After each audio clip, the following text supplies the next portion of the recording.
এনবিটিভির পক্ষ থেকে সকলকে আদাব সালাম নমস্কার জানিয়ে আমি শুরু করছি মোহাম্মদ সাদউদ্দিন। আজকের বিষয়বস্তু হলো এক্সিট পোল, তার গ্রহণযোগ্যতা এবং এ ব্যাপারে নির্বাচন কমিশনের দায়বদ্ধতা। আজকের এই বিষয়বস্তুতে আলোকপাত করার আগেই আমি এই 2-3 দিন আগে ঘটে যাওয়া একটা ঘটনাকে সামনে নিয়ে আসছি। দিল্লির বিখ্যাত জওহরলাল নেহেরু বিশ্ববিদ্যালয়ের ছাত্র সংসদ নির্বাচন গত 23শে মার্চ যখন গণনাটা চলছে, গণনা হয়নি তার আগেই মনে হচ্ছে যেন আমাদের গদি মিডিয়া, আমাদের পেড নিউজ মিডিয়া এবং আমাদের কর্পোরেট নিয়ন্ত্রিত মিডিয়া যেন অখিল ভারতীয় বিদ্যার্থী পরিষদকে তারা ছাত্র সংসদে জিতিয়েই দিল। এবং একের পর এক যখন গণনা হচ্ছে, কিছুটা এবিভিপির বিরোধী শক্তি বাম ছাত্রৈক্য পিছিয়ে পড়লেও শেষ হাসিটাই কিন্তু তারাই হেসেছে। কয়েকদিন আগে এক্সিট পোল ছাত্র সংসদ নির্বাচনে সাধারণত হয় না, কিন্তু এই কর্পোরেট নিয়ন্ত্রিত মিডিয়াগুলো সবসময় একটা আভাস বা ইঙ্গিত দিচ্ছিল যে জেএনইউতে বা জওহরলাল নেহেরু বিশ্ববিদ্যালয়ের ছাত্র সংসদ নির্বাচনে president, vice president, general secretary এবং জয়েন্ট সেক্রেটারির পদে যেন অখিল ভারতীয় বিদ্যার্থী পরিষদ জিতেই যাচ্ছেই, এইরকম একটা অবধারিত বিষয়।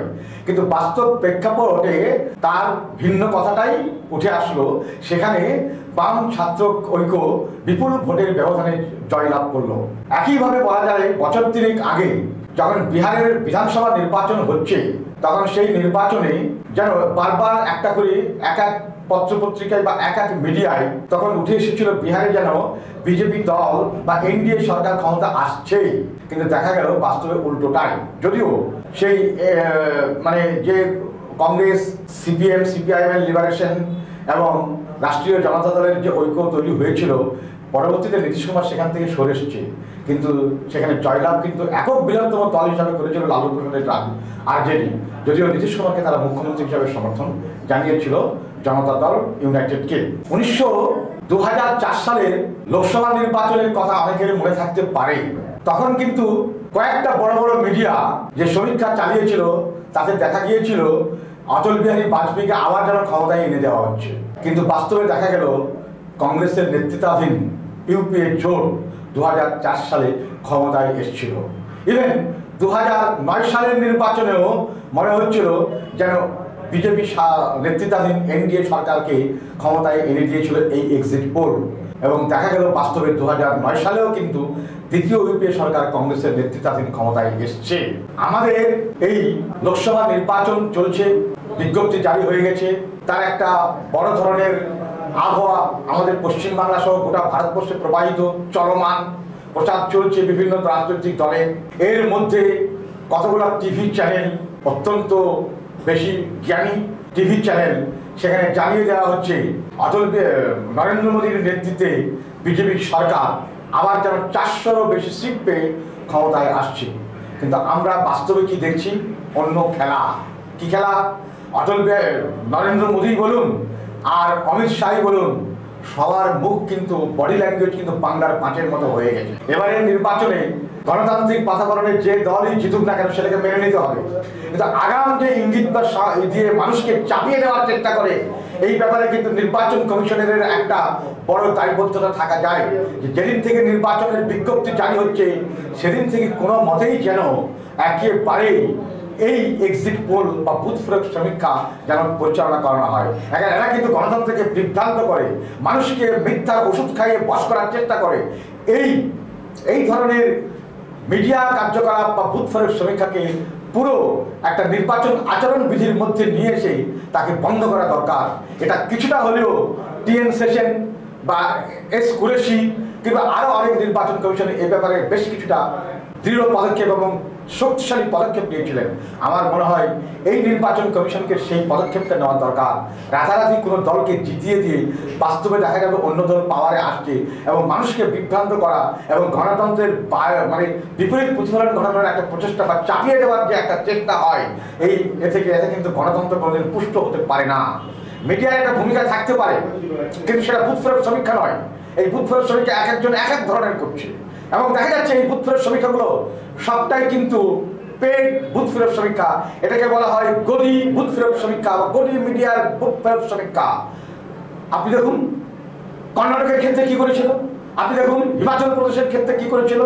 আপনি বলবেন যে ছত্তিশগড় বা মধ্যপ্রদেশ বা আরো দু একটা রাজ্যের নির্বাচনে বুথ ফেরত সমীক্ষা মিলে গেছে, সেখানে বিজেপি বিরোধী শক্তির বিপরীত যে শক্তিটা ছিল বা জোটটা যেটা ছিল, সেই ভোটটা কিন্তু বিভাজন হয়ে যাওয়ার ফলে বিজেপির একটা সুবিধা হয়েছে। সেই সুবিধাটা কিন্তু কর্ণাটকে করতে পারেনি, সেই সুবিধাটা কিন্তু তেলেঙ্গানাতেও করতে পারেনি, সেই সুবিধাটা মিজোরামেও করতে পারেনি, সেই সুবিধাটা হিমাচল প্রদেশে করতে পারেনি। কিন্তু আমাদের দেশে ঘোড়া কেনাবেচা বা হর্স ট্রেডিং এর একটা প্রবণতা চরমভাবে আছে। একটা দল পাওয়ারে আসার জন্য অন্য দল থেকে জিতে আসা এমএলএ বা এমপিকে কেনার একটা চেষ্টা চলে, এবং এই ক্ষেত্রেও চলে কর্পোরেট লবির টাকার ছড়াছড়ি। নির্বাচন কমিশনকে এটা দেখা দরকার। আমাদের দেশের নির্বাচনী বন্ড পার্লামেন্টে আইন করি সেটাকে চালু করা হলো। আজকে দেখা যাচ্ছে কোন দলের নির্বাচনী বন্ডে সব থেকে টাকা বেশি, সেটা হচ্ছে ভারতীয় জনতা পার্টি বা বিজেপি। সেকেন্ড দল সেটা হচ্ছে তৃণমূল, একটা রাজ্যে তিনি শাসন করছেন, অর্থাৎ তার নির্বাচনী বন্ড কিন্তু বিজেপির পরে পরে তার স্থান। থার্ড কংগ্রেস, আমাদের এই কথা অস্বীকার করার উপায় নাই। কংগ্রেস ফ্রম দ্য বিগিনিং ভারতের স্বাধীনতা আন্দোলনের একটা দল। সেই দলের টাকা লগ্নি বা সেই দলকে পরিচালনা করার জন্য স্বাধীনতা আন্দোলনের টাটা বিড়লা সহ আরো অনেক কর্পোরেট হাউস তাকে টাকা জুগিয়েছে। সুতরাং সেই জায়গায় দাঁড়িয়ে এই নির্বাচনী বন্ডে কংগ্রেস কতখানি পাবে কি না পাবে সেটা আমাদের জানা কথা। কিন্তু আজ আদানি আম্বানি সহ অন্তত পক্ষে 150 থেকে 200 ওষুধ কোম্পানি এই করোনার বাজারে বন্ড দিয়েছে বিজেপিকে, আর ওষুধের দাম হু হু হু করে বাড়ছে। নির্বাচন কমিশনকে রাজনৈতিক দলগুলোর এই কালো টাকা যে সমস্ত কর্পোরেট হাউস থেকে নিচ্ছে সেটাকে অবিলম্বে বন্ধ করে দেওয়া উচিত। আর এই বুথ ফেরত সমীক্ষাকে কোনো মতেই আমল না দেওয়া উচিত। এই ব্যাপারেও নির্বাচন আচরণবিধি অত্যন্ত কড়া হওয়া দরকার বলে আমরা মনে করি। হ্যাঁ, নির্বাচনটা হয়ে যাক, তারপরে বুথ ফেরত সমীক্ষা করুক। আর নির্বাচনের রেজাল্ট হলো না, অথচ বুথ ফেরত সমীক্ষায় কেউ বলছে অমুক এত সংখ্যা আসন পাবে, কেউ বলছে অমুক এত আসন পাবে, কেউ বলছে ডানেরা এত আসন পাবে, কেউ বলছে দক্ষিণপন্থী বিজেপি এত আসন পাবে, কেউ বলে আঞ্চলিক দলগুলো একটা নির্ণায়ক শক্তি। এইভাবে যেভাবে মানুষ বা ভোটারকে বিভ্রান্ত করা হয়, এটা গণতান্ত্রিক প্রক্রিয়ার একটা সব থেকে লজ্জাকর দিক, এবং এটা ধ্বংসাত্মক দিক। তাদের গণতন্ত্র পুষ্ট হয় না, বরং গণতন্ত্র আরো ক্ষতচিহ্নের দিকে এগিয়ে যায়। তাই এই নির্বাচনের বুথ ফেরত সমীক্ষা বা এক্সিট পোল এইরকম একটা সোনার পাথর বাড়িকে আইন করে অবিলম্বে তুলে দেওয়া দরকার বলে আমরা মনে করি। অন্তত গণতন্ত্রের স্বচ্ছ প্রতিফলন হওয়া উচিত, কারণ কোন নির্বাচন বুথ ফেরত সমীক্ষা মানে না। অথচ এই সমস্ত মিডিয়াগুলো যখন দেখা যায় বিভিন্ন ছাত্র সংসদ নির্বাচনে, কলেজ ছাত্র সংসদ নির্বাচনে কিংবা সমবায় সমিতির নির্বাচনে একের পর এক ভুয়া হচ্ছে কেন্দ্রের শাসক দল কিংবা রাজ্যের শাসক দল, তখন সেই খবরগুলোও কিন্তু তারা তুলে আনতে পারে না। এই গদি মিডিয়া যখন হরিয়ানার ভারতী কোম্পানির একের পর এক শ্রমিকদের ছাঁটাই করা হয়, মেরে ফেলা হয়, বালুকের গুন্ডা বা পোশাক গুন্ডারা গুলি করে মারে এবং তাদের অধিকারকে, তাদের শ্রমিকদের অধিকারকে ঠিক মতো কার্যকর করে না, এই গদি মিডিয়া সেগুলোকে ক্ষমতায় আনতে পারে না। এই গদি মিডিয়ার কাছে হয় গেরুয়া আর গেরুয়ার সমকক্ষ কোনো দল পাওয়ারে আসবে কিনা এটা নিয়ে তাদের মাথা ব্যথা। অর্থাৎ তারা তো তাদের এই মিডিয়া হাউসগুলোকে কিনে রেখেছে এই আদানি আম্বানি সহ আর বিভিন্ন কর্পোরেট হাউসের প্রতিনিধিরা। বিভিন্ন কর্পোরেট হাউসের অর্থ এই সমস্ত গদি মিডিয়াগুলোকে কিনে রেখেছে। যা আমরা আগে মানুষ বলতো মিডিয়ার উপরে আমরা নির্ভরশীল, এখন মিডিয়া মিথ্যাচার করে, বরং দেখা যায় এখন মানুষই সত্য কথাটাই বলে, মানুষ তার সত্যের প্রতিফলনটা ঘটায়। তাই অবিলম্বে এই বুথ ফেরত সমীক্ষা বা এই এক্সিট পোল বন্ধ হওয়া দরকার। নির্বাচন কমিশনকে অবিলম্বে এই নিয়ে আরো শক্তিশালী আচরণ বিধিকে কার্যকর করা দরকার।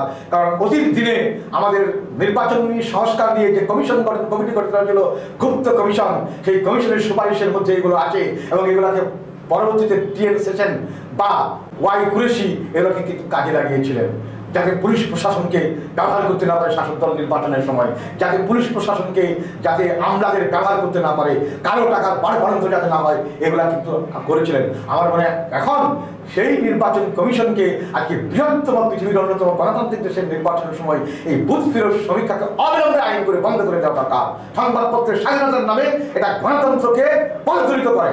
আজকের মতো এনবিটিভির পক্ষ থেকে সকলকে আমার আন্তরিক অভিনন্দন, প্রীতি এবং শুভেচ্ছা জানিয়ে এখানেই শেষ করছি। ধন্যবাদ, ধন্যবাদ, ধন্যবাদ।